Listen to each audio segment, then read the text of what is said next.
Hey,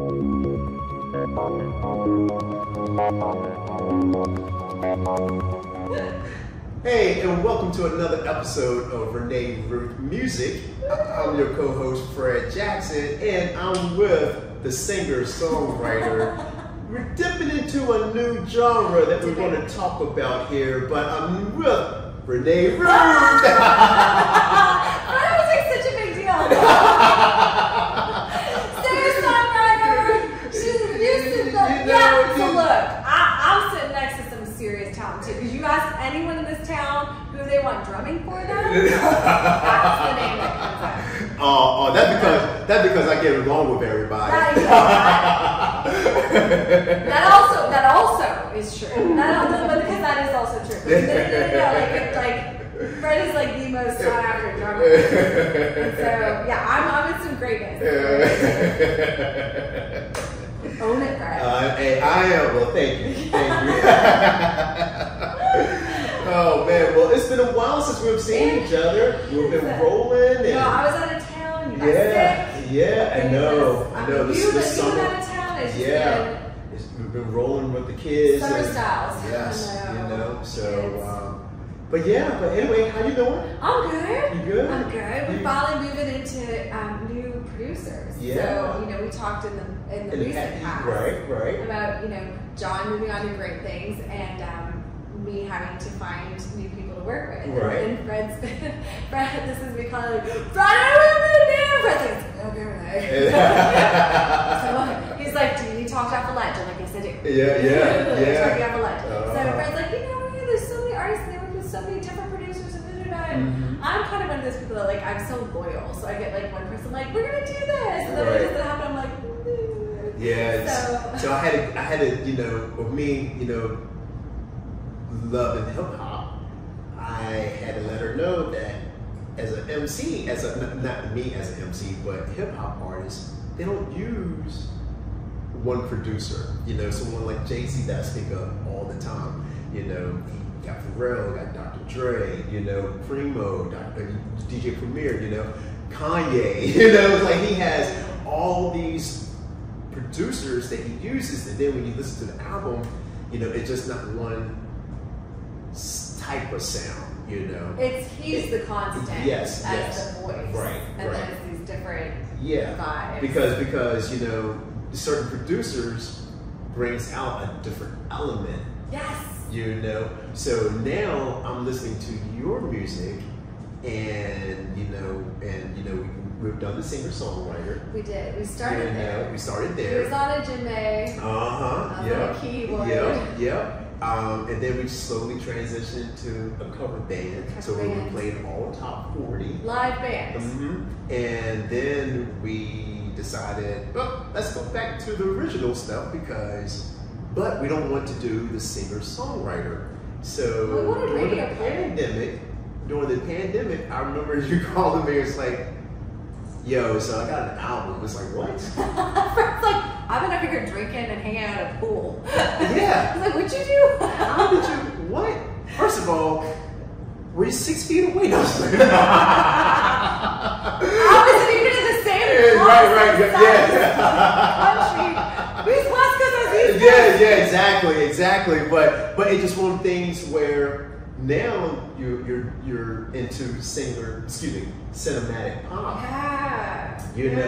Which is more like the theatrical, and you're giving the song space. You got the certain drops.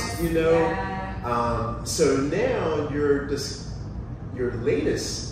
I know we can't speak too much about it, but are you into a new genre? So this is what's crazy. is we found now Fred will tell you. So when the original producer moved on, he was so nice to make sure that we weren't left high and dry. Yeah. And recommended another producer that was in a similar space. That's literally his website says cinematic pop. And so Fred and I sat in this office, and he's in Canada, so we like sat there and met him and talked about what we wanted to do, and he just seemed like a great fit. And so, but it took just like it is. Like we, let's work together. That was January, right, February. It took to like a month ago where I'm like, are you still just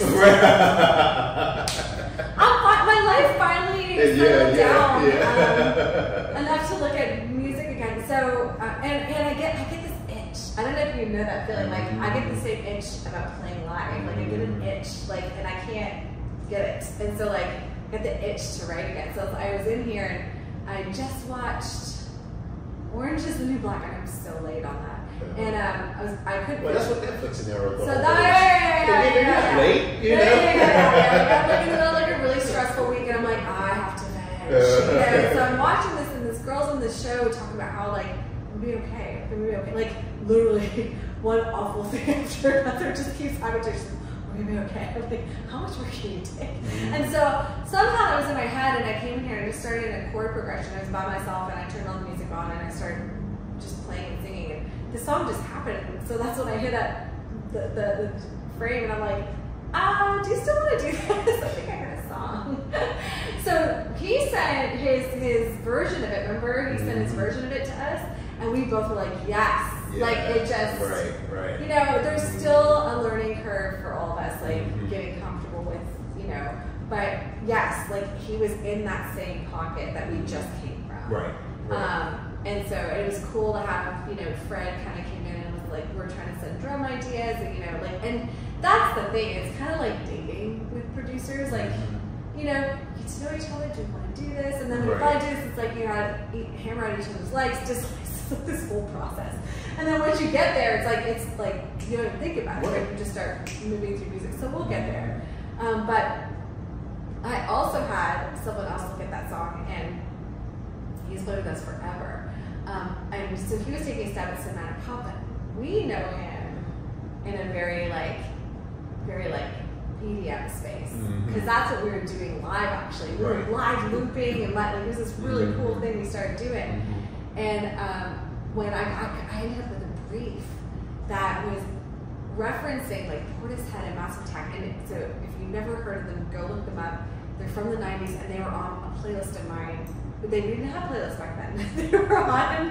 They were CDs I bought, and like they were in the trunk of my car with a 6 CD changer that I had to get out and. Oh yeah. So they were there, and so I knew he would crush it. I said, okay, listen, can we take this in a whole other direction? And so he was super stoked, because it turns out he covers some Massive Attack now. Right. And I didn't know that. So he was super stoked. So we, he took what we were working on, and he tweaked it, made it minor to fit kind of the brief, and we finished the song, and it's awesome. Yeah. So I'm submitting for the brief yesterday, because it was due yesterday, and I'm submitting for it, and it says, what genre is this? And I'm like, I don't know. like, do you remember in the 90s listening to music? Okay, you knew it was hip hop. Right. But did you know, like, what kind of so I knew Massive Attack or 07 or Portishead. Like, I knew them as, like, I think we called it techno. Truly, I think that's like, oh, it's techno. Like, I don't even know if we called it anything, honestly. We being the people that I was with. So when I Google, I'm like, well, the genre is whatever Massive Attack is. So I Googled Massive Attack, and it said trip hop. And I'm like, trip hop was developed in the 1990s. And I'm like, that's what it's called. Trip hop? I was like, what? So I had this like whole rabbit hole moment where I'm like deep diving to find all these artists that I'd listened to in the 90s, and they're all trip hop. And I'm like, trip hop. Yeah, so Fred just learned about this tonight. And he grew up, he was around in the 90s.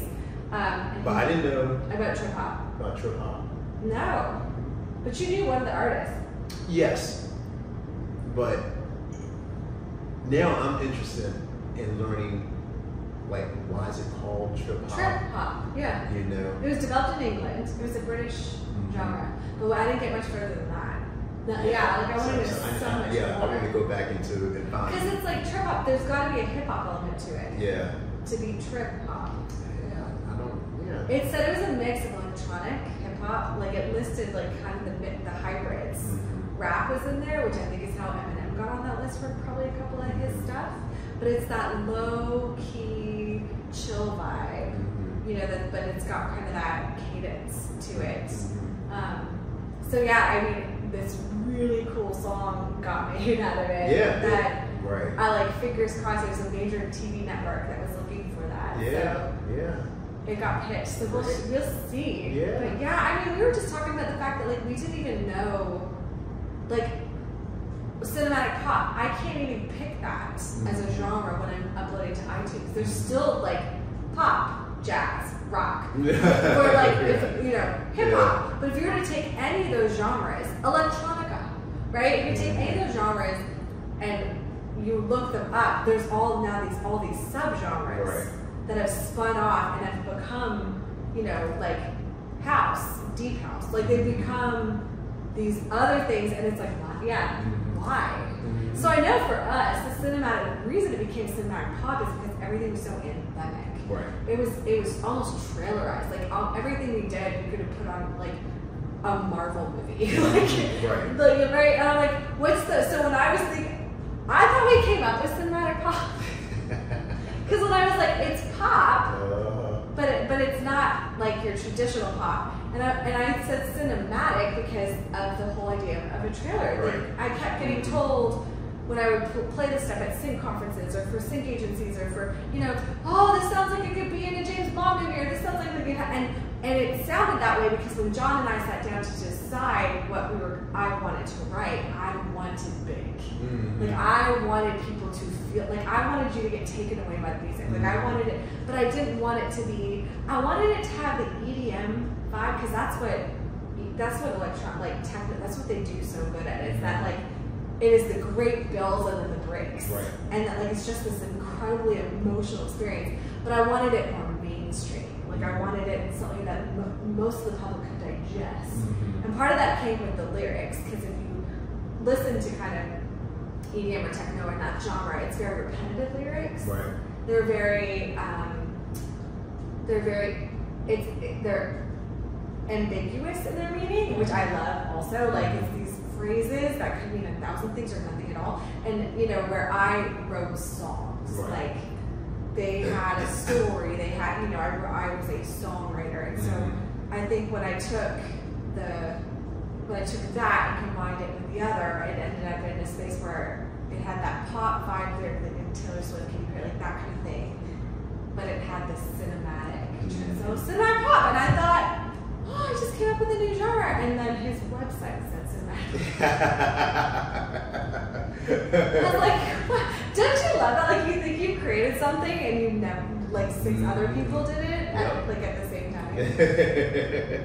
So yeah, like that's how cinematic pop was born. And so now that we're moving into trip hop, it's funny because, you know, a lot of the trip hop stuff is, it has structure. Because, you know, we used to cover 07. So little did Fred or I know that we're covering 07. I just said it's a song I loved from the 90s. We cover it, and it turns out it's trip hop. And it turns out Fred's drumming the trip hop beat. Never having heard the song, like tonight I was like, do you remember this song? And I'm like, play. And I'm like, how did you do the drums just like this? And you've never heard the song. How did that happen? Right. But Matthew was playing the keys. And now what's so funny is, I knew I loved the song, but I wasn't listening to it. So when we did 07, Matthew went back and got those sound patches. And he so craftily added it, and now I'm sitting there going, he took those from the song. And I didn't appreciate it enough. Because I didn't know. Do you know what I'm saying? Like, he went to the trouble in our cover to add the right sound elements. Yeah, and I wasn't like, that's from the song, because I didn't recognize it. Because I just had this memory of these songs, like driving in a Grand Am that my dad owned, backfields and, you know, Ontario, watching cows and singing with the windows down at the top of my lungs. That was like the best thing to do on Sunday drives. Throw on some CDs, get in the car, and waste some gas. That's what we did. Because gas was like 99 cents I mean, a gallon. $20 filled you up for the whole week. You could take a lot of drives and not feel bad about it. And it was funny because it was something that happened. That kind of thing was multinational, because we did that in Canada, and then I came here to school, and the guys that I went to school with, I mean, I found people that did that here, and like he'd be like, "Hey, we're gonna go take a drive, got some new songs." I was like, "Let's go!" It'd be like 9 o'clock, the sun will be setting. We're taking these beautiful, because we're doing these gorgeous, and the music is just rolling. Yep, like, yep. It was awesome. Oh yeah, oh yeah. Do you do that now? Do kids do that now? Actually, in a couple years. When your kids are driving. Are your kids doing that now?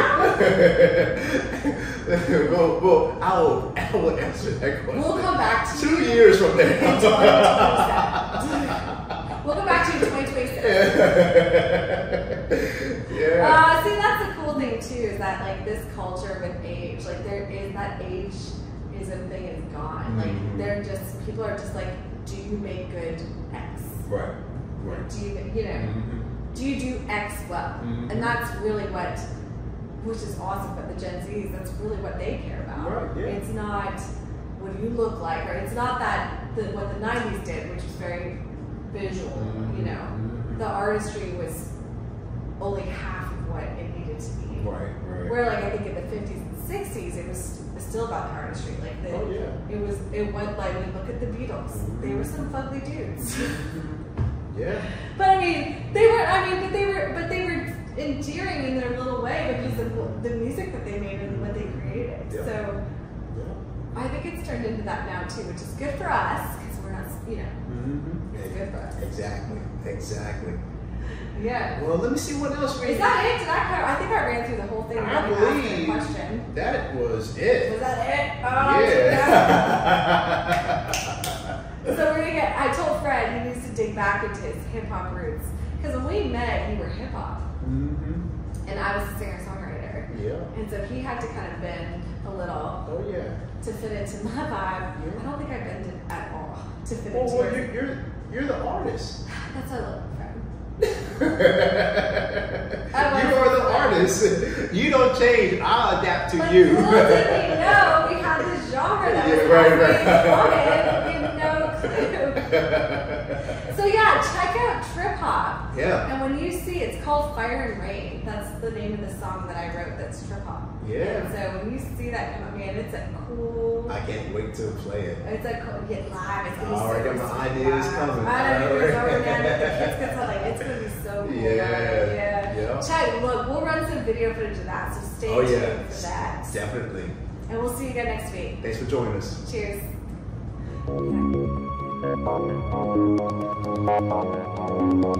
Yeah.